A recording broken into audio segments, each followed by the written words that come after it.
Hola, hola, bienvenidos a Big Left. Primero darle las gracias por la buena acogida del video que hice hace un día atrás, donde explico la necesidad de luchar por recuperar la verdad histórica que es el punto de inicial de todo, porque el marxismo es un constructo abstracto, un molde, un corsé, un molde que trata de meter la realidad dentro de ese molde, y ese molde está basado en lucha de clases, en odio, en envidia. Entonces el principal motor del marxismo es el odio. Entonces, para tener odio tenemos que tener contar un cuento. O sea, esos jóvenes que andaban quemando Chile tenían un odio hacia las forestales, hacia los capitalistas, hacia los patrones de fondo y hacia los españoles, porque se les contó un cuento, y ese cuento es falso, porque no hay una rigurosidad del detalle. Entonces ahí está el punto. En el detalle está lo importante, el detalle, y para eso hay que leer tremendos mamotretos y poder uno explicar eso. Por eso que es una lucha que tenemos que dar. En este momento somos como un animal acorralado en el fondo de un callejón sin salida, y estamos con unos hijos de la grandísima que nos tienen con unas lanzas y nos están punzoneando. Ya sangramos, ya nos duele, y tenemos que transformarnos de ciervos, de huemules, transformarnos en cóndores, de huemules, transformarnos en pumas para dar la pelea, porque no nos queda otra. Así que me alegro que estén que esté cambiando y se esté generando una contrarrevolución. Ahora voy a iniciar este video con todo lo que es el siglo XIX en Chile. El siglo XIX en Chile. Ahora les llamo a la convocatoria que hay para el 11 de marzo a las 11 horas, sean puntuales, en la Plaza de la Constitución. Yo no puedo ir porque estoy en el exterior, pero les puedo decir que vi cómo fue creciendo en el primer rechazo. Había 50 personas, 20 personas, después llegamos a 3.500. Yo digo que eran 3.500 porque las contaba una a una las personas. Eran 3.500 que nos juntábamos todos los sábados en la estación El Golf de Las Condes, y era una selección de lo mejor de la región metropolitana que se encontraba ahí. Incluso había personas que viajaban desde Valparaíso para asistir a esas concentraciones pequeñas de 3.500 personas. Nos íbamos caminando por Las Condes, pasábamos a Providencia, y en Providencia recibíamos todo tipo de proyectiles desde las alturas de los antifas. Y en esa época se creó la Vanguardia. Mi hijo con otros más crearon la Vanguardia, que era un mecanismo de defensa, y que fue castigado, fue perseguido por los aparatos del Poder Judicial, que el Poder Judicial está cooptado por el extremismo de izquierda, todos lo sabemos, y es una gran desventaja que tenemos con respecto a lo que era la Unidad Popular. En la Unidad Popular teníamos un ejército, unas fuerzas armadas limpias, un parlamento que estaba en contra. Ahora no tenemos nada, y después teníamos un poder judicial que estaba en contra. O sea, hay tres poderes importantes: las fuerzas armadas, el parlamento y el poder judicial. En este momento no tenemos aquello. Entonces la lucha es mucho más desigual, pero hay que darla. La contienda es desigual, nunca se ha arreado la bandera ante el enemigo, y espero que esta no sea la ocasión de hacerlo. Mientras yo viva, esa bandera flameará en su lugar, y si yo muero, mis oficiales sabrán cumplir con su deber. ¡Viva Chile! Entonces vámonos a lo que es... bueno, espero que esa concentración tenga por lo menos 20.000 personas.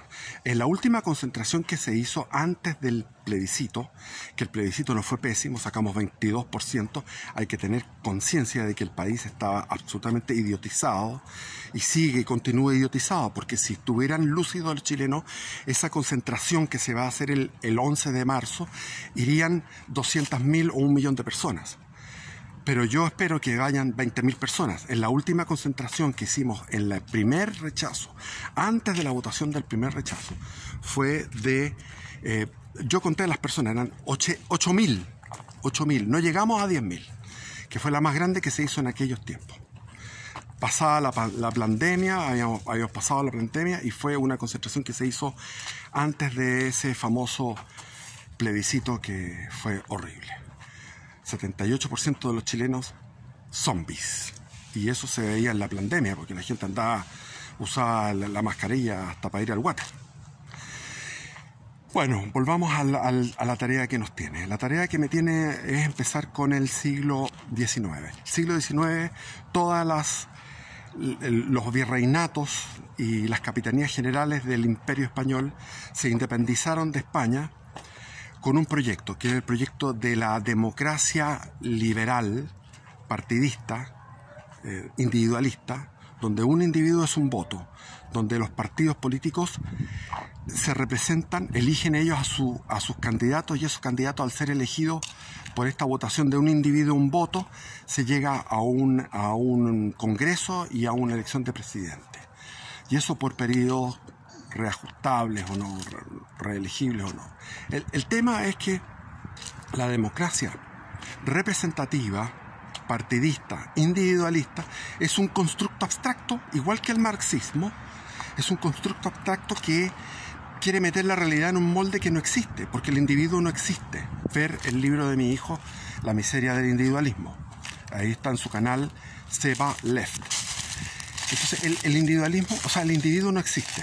Después los partidos políticos son un intermediario entre el pueblo, entre la nación y el poder. Y los representantes. Entonces, estamos viviendo lo que es la crisis del gobierno representativo. Y yo soy un pequeño político, muy pequeño, que quiero contribuir con mi grano de arena, porque vengo de dos realidades. Primero, me engendró mi padre, Guillermo Izquierdo Araya, que es en Chile el que más trabajó el tema de lo que él tiene una obra que se llama Gobierno Representativo, después tiene otra obra que se llama Racionalización de la Democracia, donde mi padre habla de cómo eliminar esta democracia partidista y transformarla en una democracia funcional, donde las fuerzas de la nación, las reales fuerzas de la nación, que son los gremios, las corporaciones, estén representadas en un congreso corporativo. Entonces, así, de esa manera, se elimina el absurdo de un individuo, un voto. Porque tenemos que tener conciencia que es injusto. Es injusto que un voto, el voto de una persona que ha trabajado toda su vida, que ha conseguido un patrimonio, que ha conseguido un conocimiento de la realidad, valga lo mismo que un patán que no tiene ninguna experiencia en la vida y que tampoco no ha leído nada, no tiene idea de nada. Entonces eso, por dar un ejemplo, porque la injusticia de un hombre, un voto, es así. Después, la injusticia de que los partidos políticos sean los intermediarios. Yo recuerdo que votaba siempre por la UDI, fui militante de la UDI, entonces votaba por la UDI, y la última vez que voté por la UDI fue por un tipo que se llamaba Ramírez. Yo dije, Ramírez, UDI, bueno, será lo más a la derecha que hay. Le puse el voto a Ramírez, y Ramírez, este jovenzuelo medio afeminado que anda haciendo la cocina política con el Macaya y con el Chalper. Entonces uno es traicionado por esos representantes. Entonces ahí estaba la idea fascista, que era la que trabajaba mi padre, que es la idea de hacer un congreso de fuerzas corporativas. Y después está la idea que sacó mi hijo, Sebastián Izquierdo Almarzo. Está mi padre, Guillermo Izquierdo Araya, que no es muy conocido porque él apoyó el eje, apoyó toda esa corriente nacionalista, fascista de aquellos tiempos, del fascismo italiano, sobre todo del fascismo español, de José Antonio Primo de Rivera. Pero todo eso se fue a las pailas por la experiencia de los nazis, porque los nazis fue una experiencia monstruosa. Los alemanes siempre se cometen errores por su locura. Dicen que el nazismo es un producto del idealismo alemán. Filósofos interesantes hablan de aquello. Yo no sabría cómo expresarlo en una clase, aquello de que el nazismo proviene del idealismo alemán, y el idealismo alemán proviene del racionalismo, y el racionalismo proviene de Lutero. O sea, todo viene de Alemania. el fascismo alemán, que fue el nazismo, dejó la escoba con su agresión sin ningún casus belli, no había ninguna causa bélica para agredir a la sagrada Polonia y de ahí después agredir a la sagrada Rusia, por muy bolchevique que fuera. Y la economía política que hicieron los socialistas, los nacionalsocialistas, era una economía totalmente... era como la mano comiéndose a la otra mano, como una serpiente que se come la cola. Estaban a puertas en los años 39-40 de una crisis feroz porque estaba el Estado hiperendeudado. Había sido el famoso milagro económico alemán, no fue tal. Fue algo que no se pudo ver si Hitler no hubiera atacado a saquear Europa, a tratar de colonizar Europa. En el fondo era eso, colonizar Europa y saquearla. Si no hubiera hecho eso, habrían entrado en una crisis económica en los 40. Bueno, entonces mi padre perdió fama porque fue cancelado en aquellos tiempos, porque la cultura de la cancelación es de aquellos tiempos, fue cancelado. Y ustedes en Chile pueden ver, en Santiago, en todas las ciudades, pueden ver calles con nombres rimbombantes que uno a veces ni sabe lo que son puros gente de las masonerías. Si tú eres masón, te van a poner, mueres y te ponen un nombre de una calle. Mi padre no tiene ningún nombre de una calle, no es conocido, incluso fue borrado de internet varios trabajos que se hicieron en la Universidad de Argentina y en la Universidad de España. Entonces está la cultura de la cancelación. Y el otro soy hijo de él, yo soy padre de mi hijo, que es Sebastián Izquierdo Almarza, que él, sin tener esa trayectoria académica que tenía mi padre, que era 2 títulos universitarios, doctorados en la Sorbonne, reconocimientos internacionales, libros traducidos, parlamentario, senador, jefe de bancada, que conocía a todos los presidentes, se carteaba con todos los presidentes, con todos los intelectuales, y en la biblioteca de mi padre era todos con dedicatorias de los libros, muchos libros eran con la dedicatoria de los autores. Mi hijo vivió la precariedad de una adolescencia complicada, pero de repente asomó un ser impresionante de brillante. O sea, yo recomiendo el curso que él hace de Capitalismo Revolucionario, que tienen que acercarse por Seba Left, el canal del Seba Left. Ahí están los libros, los libros míos. Yo he escrito 2 libros que están ahí, uno que se llama Conversión y Apostasía, donde cuento la historia con la fe, y el otro libro es Barco Stop, donde cuento la historia de mi experiencia de ser pescador artesanal, recorriendo las costas del norte, haciendo autostop, o sea, barco stop, haciendo deo a las embarcaciones. Un libro de aventuras. Y el otro es un libro de fe, que queda inconcluso porque es mucho lo que hay que hablar ahí. Y están los libros de mi hijo, que hay varios ahí, son muy buenos. No muy buenos, él es un faro. Y Sebastián ataca también la democracia representativa, el liberalismo, esta democracia liberal, representativa, individualista, racionalista, la ataca en sus fundamentos filosóficos, en sus fundamentos, y contrapone a ello la sociedad natural. ¿Qué es la sociedad natural? La sociedad natural es la que fue emergiendo en el tiempo, en el neolítico y en los primeros estados, llamémoslo así, estados donde las familias se iban agrupando en tribus, en clanes, y a su vez esas familias iban uniéndose territorialmente para un líder, y ese líder tenía una familia, esa familia era la familia real, como es la monarquía natural. Eso se ve en la Biblia, por ejemplo, cuando el pueblo de Israel emergen los jueces y después emerge el rey Saúl, el rey David, empieza la monarquía. Cómo hay una necesidad en los pueblos de llegar a eso, y cómo la monarquía va emergiendo a partir de poderes intermedios. Está la familia, donde en la familia el padre era el pater familiae, que era el que mandaba, pero al mismo tiempo estaba después la agrupación de familias, la agrupación de territorios. Por ejemplo, Carlomagno tenía 200 condados. O sea, el imperio de Carlomagno no era el poder de Carlomagno sobre todos los individuos. No, porque no existían individuos, existían agrupaciones, familias, condados, territorios con señores feudales, con poderes locales, y esos poderes locales generaban un poder superior. Entonces, ese ordenamiento natural, que es lo que se da en casi en todas las culturas, digamos. En China se dio en la India, se dio en los incas, en Hispanoamérica, la América precolombina. Entonces, ese ordenamiento se rompió. ¿Cuándo se rompió? A través de la monarquía borbónica en Francia, con Luis XIV, l'État c'est moi, el Estado soy yo. Entonces él eliminó todo ese poder intermedio que había y se generó un poder absoluto, el monarca absoluto, y abajo los individuos o el pueblo, como quieren llamar, las clases. Quedó la nobleza, el clero, la nobleza, el estado llano.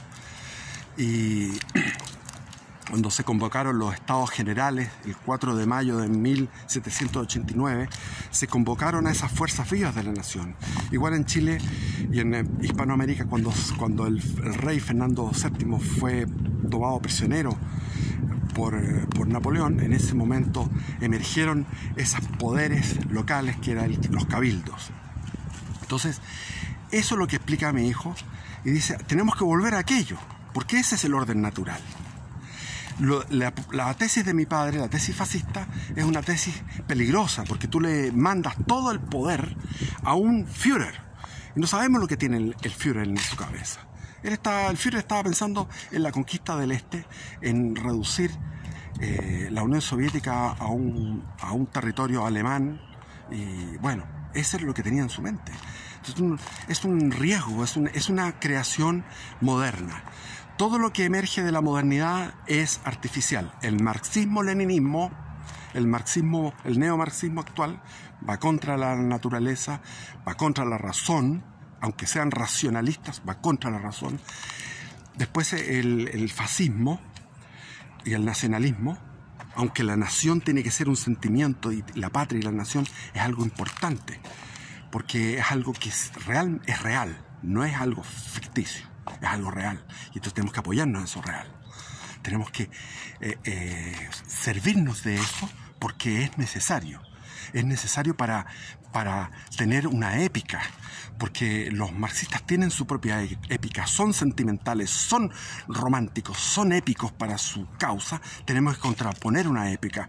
¿Y quien contrapuso esa épica? Fue el famoso, el gran Francisco Franco en la Guerra Civil Española. La Guerra Civil Española se ganó porque había una épica. Estaban los requetés, que eran monárquicos, estaban los de la Falange, que eran nacionalistas, y estaba la gente conservadora, católica, que luchaban por Cristo. ¡Viva Cristo Rey! Era el grito.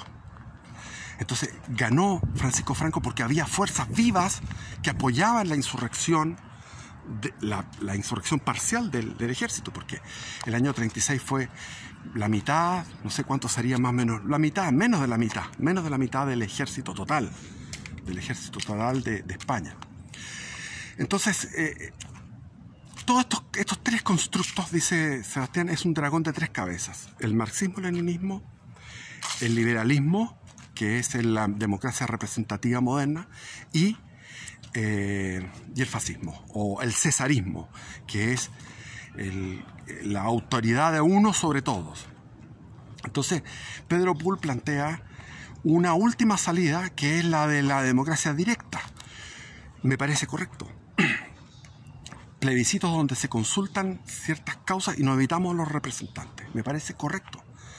Entonces existe esa otra, que es la visión libertaria de tener una democracia directa. No conozco mucho la realidad de Suiza, lo he escuchado, no he estudiado esa realidad, pero al parecer en Suiza habría una democracia directa. Hay unos condados, unos cantones suizos, y es un país que no tiene historia, y al no tener historia es feliz. Los países que más historia tienen son los más infelices. En ese caso, Chile tiene muchísima historia, muchísima. Más que ningún otro país hispanoamericano, porque cuando llegaron los españoles tuvieron que enfrentarse durante 120 años seguidos al pueblo araucano. Después de otros 20 años, no tan seguidos, después vinieron el pacto de Quilín, no me acuerdo cuál era, bueno, y de ahí vinieron los parlamentos, pero vinieron otras insurrecciones, después todo lo que es la historia del siglo XX en Chile es lleno de historia, lleno de... El problema del siglo XX en Chile es el problema de la irrupción en la democracia representativa del marxismo, de los que no creen en la democracia representativa. La irrupción del fascismo, pero fue muy débil en Chile. Mi padre levantaba el brazo al estilo fascista en la Alameda y desfilaban tropas delante de él, porque él era el Führer chileno. Pero él no sabía que el Führer era tan malo. Mi padre jamás habría hecho todas esas brutalidades que hizo el Führer. Lo que más decía mi padre era poblar la región de Aysén, que en esa época no estaba la carretera austral, poblar las islas con todos los comunistas. O sea, hacer todas esas islas, esas 5.000 islas, poblarlas con comunistas. O sea, volver toda esa zona roja. Pero se habría quitado el color porque los rojos, viviendo la realidad de la lluvia, de tener que pescar en esos canales, de mariscar y sobrevivir en aquellos climas inhóspitos, se habrían vuelto no rojos, habrían cambiado. Entonces esas eran las máximas violaciones a los derechos humanos que concebía mi padre. Pero tenía esa moda, estaba en esa moda, levantaba el brazo en un estrado y desfilaban sus tropas, y sus tropas se iban a enfrentar directamente contra los socialistas, anarquistas y comunistas de la época, la década del 30, la década del 40. Y como les digo, soy un pequeño político entre medio de dos grandes, que fue mi padre y es mi hijo. Y mi hijo yo lo encuentro más grande porque viene de vuelta de todo eso, de vuelta de todo aquello. Y ha llegado a conclusiones importantísimas que hay que seguirlo, investigar. Como les digo, ahí están los libros. Y vámonos con el tema que estábamos hablando, el siglo XIX. Me fui por otros lados.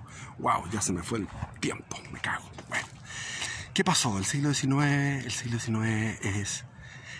es un problema porque emergen todas estas repúblicas, y en este caso la chilena, con la idea de una constitución que nos va a regir, unas leyes y un gobierno representativo democrático.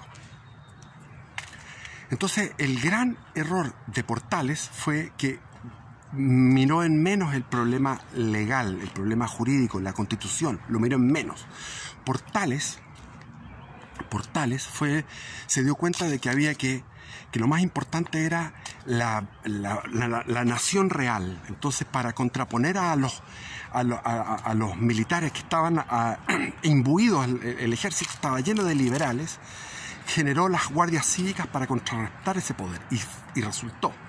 En el combate de Barón, del Cerro Barón, apenas habían asesinado a Portales, ganaron las guardias cívicas, que él mismo entrenaba en el actual parque O'Higgins, antiguo parque Cauciño, y antes se llamaba el llano de lo vial, no me acuerdo. Bueno, entonces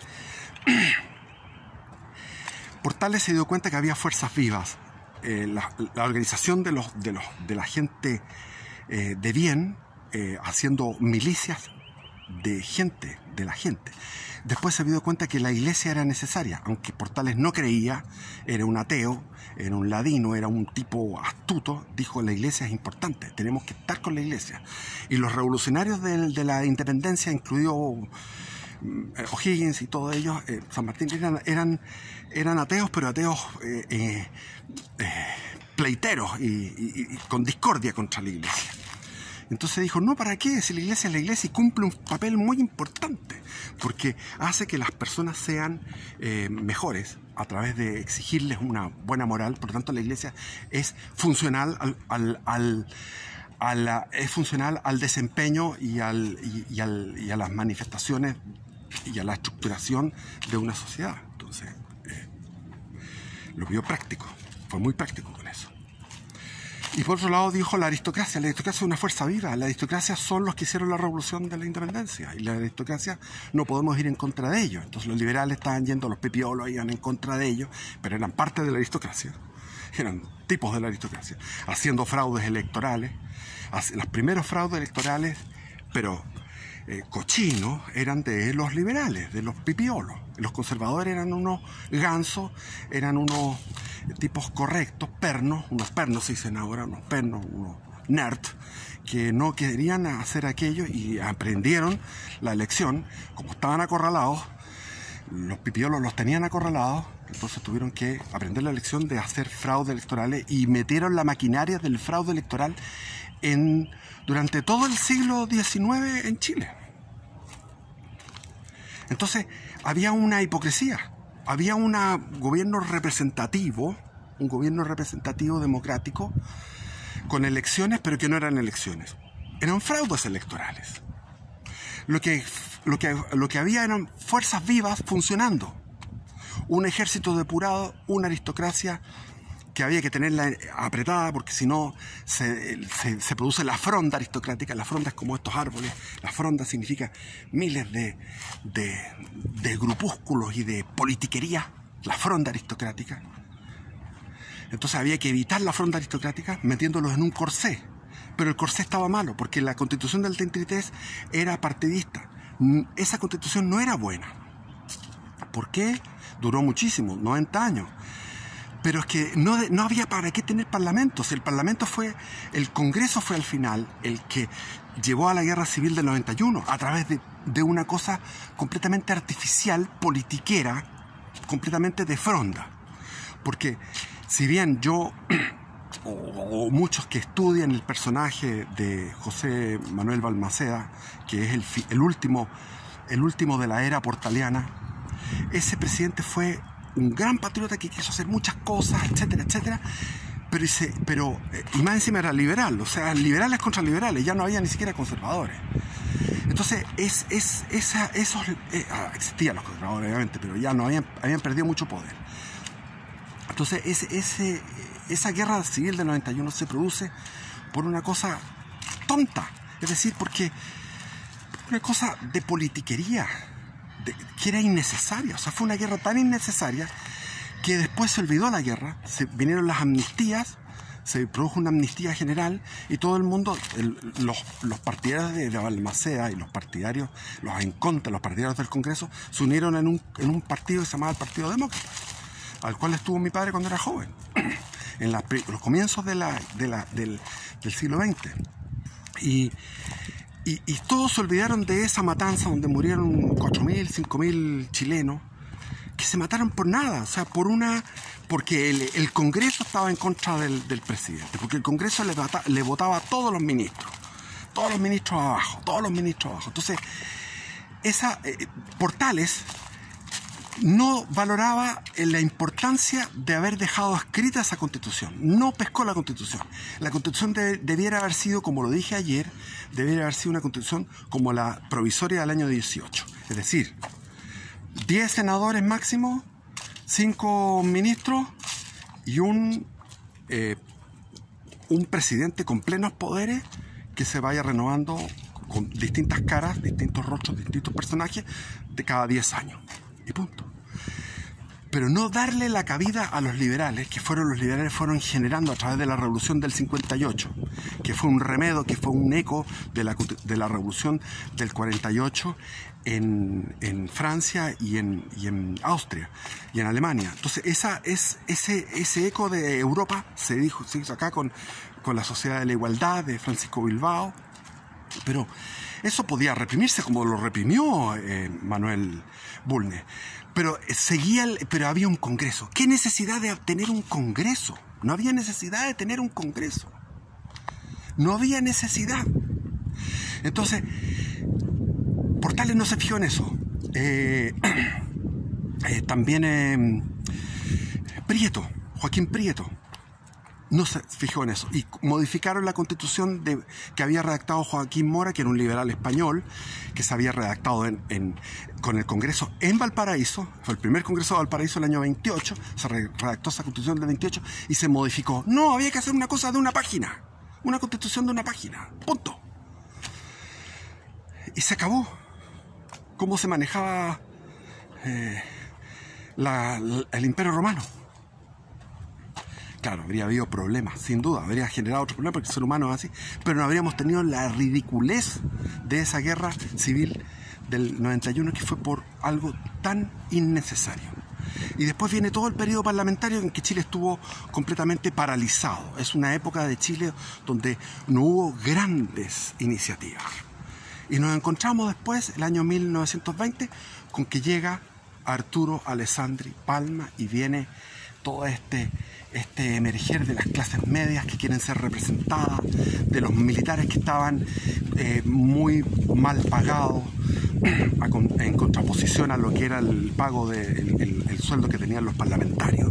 Entonces se inició en ese momento un proceso político en Chile que siguió desde el año 1920 al 24, vino la pequeña transitoria dictadura de Carlos Ibáñez del Campo, después vino la anarquía del año 32, después de Esteban Mortero, todo lo que fue las insurrecciones comunistas en la toma de la Armada, la insurrección en la base de Talcahuano, después vinieron los gobiernos radicales, y vino todo lo que fue la redacción de González Videla contra el comunismo, la ley maldita, después la derogación de la ley maldita, y siguió el comunismo avanzando hasta que llegar al gobierno de Eduardo Frei Montalva, que es lo peor que puede haber. Yo voy a insistir, voy a trabajar el detalle del gobierno porque es peor. El gobierno de Eduardo Frei Montalva es peor moralmente que el de Salvador Allende, porque Eduardo Frei Montalva estaba haciendo políticas comunistas con un sentimiento católico. ¿Qué es eso? ¿Qué es eso? ¿Cómo pudieron hacer eso? O sea, la democracia cristiana fue lo peor. Y en la antesala, claro que sí, fue la antesala del gobierno de la Unión Popular. Entonces, todo el siglo XX se va explicando a partir de la inercia que fue la época parlamentaria. Y para que vean cómo los comunistas manejan el odio. Porque nosotros vamos a cumplir 50 años del golpe militar y todavía estamos divididos. Pero a 50 años de 1891, es decir, en 1941, ya nadie se acordaba de la guerra civil. La guerra civil del 1891 se olvidó a los 5 años. Esa es la verdad. Bueno, introducción, prólogo. Bendiciones y viva Cristo Rey.